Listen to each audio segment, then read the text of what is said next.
পুনৰ কৰম পৰৱ উদযাপন ঔফুলীয়া চাহ বাগিচা আহক চাহ কৰ্মচাৰী সংঘৰ উদ্যোগত আয়োজিত হ'বলগীয়া বৰ্ণাঢ্য কাৰ্যসূচীৰে যে আমি কৰম পূজা উদযাপন কৰিবলৈ লৈছোঁ অহা 6 ছেপ্টেম্বৰ তাৰিখে।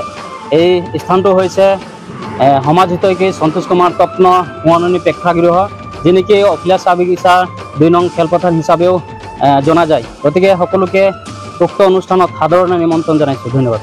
গ্ৰহণতা হৈ আজি মোক সভাপতি হিচাপে কৰম পূজাৰ দায়িত্ব দিছে। গতিকে সকলো ঔফুলীয়াবাসী লগতে অসমবাসী সকলো ৰাইজক মই অনুৰোধ কৰোঁ যাতে 6 তাৰিখে আমাৰ ঔফুলীয়া চাহ বাগিচাৰ সন্তোষ কুমাৰ তপ্নদেৱৰ প্ৰেক্ষাগৃহত আহি যাতে কৰম পূজাত উলহ মালৰে চবক আনন্দিত ভোগ কৰিবৰ কাৰণে মই সকলো ৰাইজলৈ আপোনালোকলৈ আগবঢ়াইছোঁ। আৰু আমাৰ কৰম পূজা ক'লে আমি চাহ জনগোষ্ঠী বা আদিবাসী ক'লে আমাৰ ঢোল বাজিলে আমাৰ গাৰ গোটেই দেহাটোৱে ৰিঙৰিঙায়। গতিকে সকলোৱে আই মাতৃসকলে আমাৰ কৰম পূজাটো উলহ মালৰে পাতিবৰ কাৰণে সহযোগ কৰিব বুলি আপোনালোকক সকলোটিৰে মই ধন্যবাদো জনাইছোঁ আৰু আপোনালোকক অনুৰোধ জনাইছোঁ যাতে 6 তাৰিখে ঔফুলীয়া চাহ বাগিচাৰ 2 নং খেলপথাৰ সন্তোষ কুমাৰ তপ্নদেৱৰ প্ৰেক্ষাগৃহত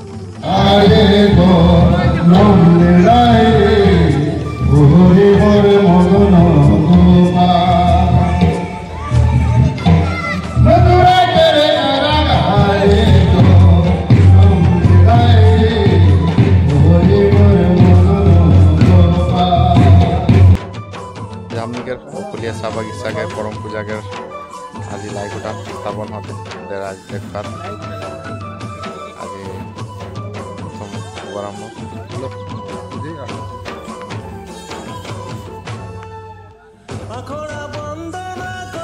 সকলে ৰাইজে আমাক আজি সমৰ্থন জনাই আজি লাইকোটা